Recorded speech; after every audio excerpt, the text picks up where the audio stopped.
This panel is about powering up your business with ideas and passion. I'm pleased to welcome this evening 4 amazing women who each in her own way is contributing to entrepreneurship in the region and leaving a great impact every step of the way with their ideas and their passion. So the global stat is 2% of venture funding goes to female founders. 50% of the founders in the MENA region are women. I think unfortunately a lot of them just don't raise capital. So the more women that we've got, as angel investors, as venture capital partners, the more likely it is that women will get funded. If you can't see it, you can't be it. And my only representation at that time of entrepreneurship was very masculine.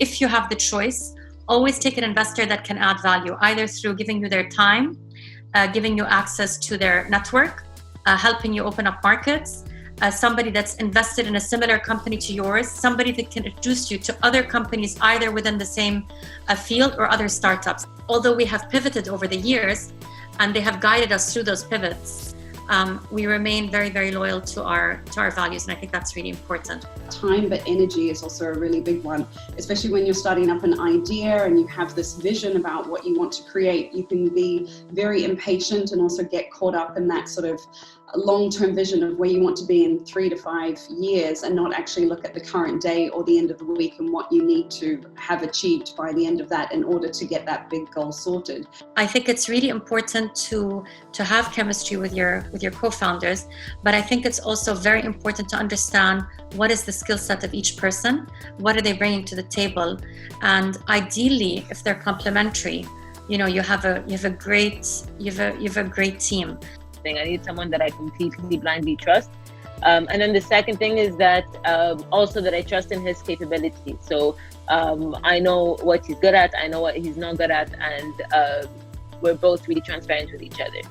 Some investors won't look at all at single founders or single founding teams, but we do look at those. We just think that the founder has to figure out ways to mitigate that key person risk. So usually that would be by having maybe a CTO who has, decent amount of options in the business, a couple of other management team members. And we see often as the business grows and iterates that they do add on other key people who take away the risk of the solo founder phenomena. Basically, to make a dent in agriculture and to actually start, you need a lot of cash. So we had to raise investments from day one.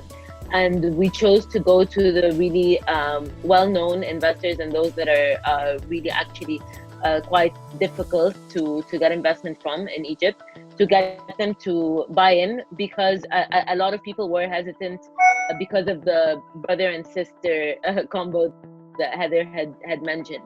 So we wanted to make sure that it's not our family money that's put in, it's an investor and a very well-known and trusted investor. With Achiever, our focus is that potentially one day in the future we may look at investment, but for the moment we've bootstrapped the company and we've set it up for just over $1,000 US, and we hope to be able to develop this MVP as it is for at least the next 6 to 12 months. Boston Consulting Group published a big study that validated this. So women spend less and generate revenue faster and generate revenue more of it, and they often raise lower amounts of capital at lower valuations, which is part of why, honestly, we're focused on women-led companies, because we also see the financial opportunity. I don't think that as an entrepreneur, you need to make a decision between, am I going to bootstrap or I'm going to raise money?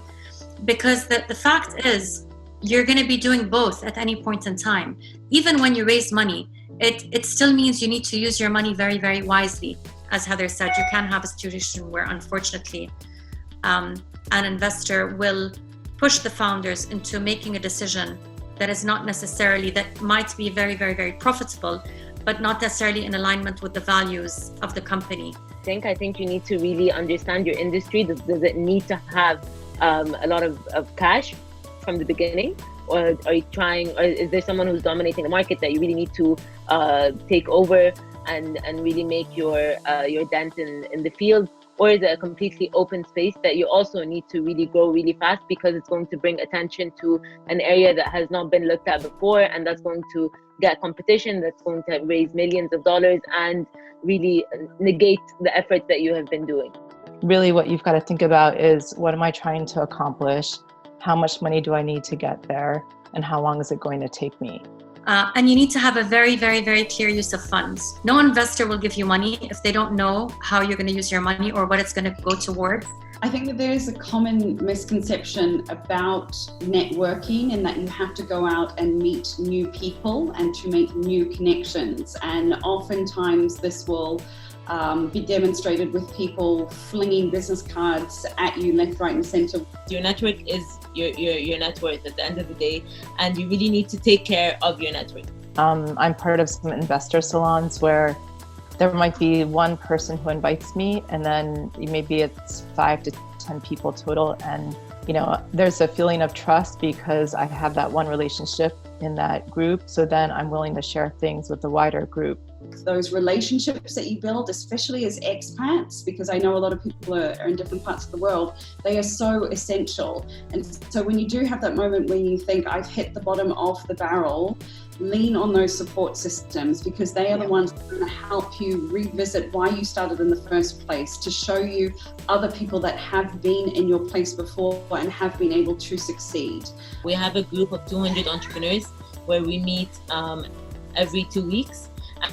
And it's just like a large therapy session where we all just sit and complain and cry, but make each other feel better at the end, because it's a lonely road. And you do need to know that you're not the only one going through this. There are other people who are going through the exact same thing you're going through, and that there's light at the end of the tunnel.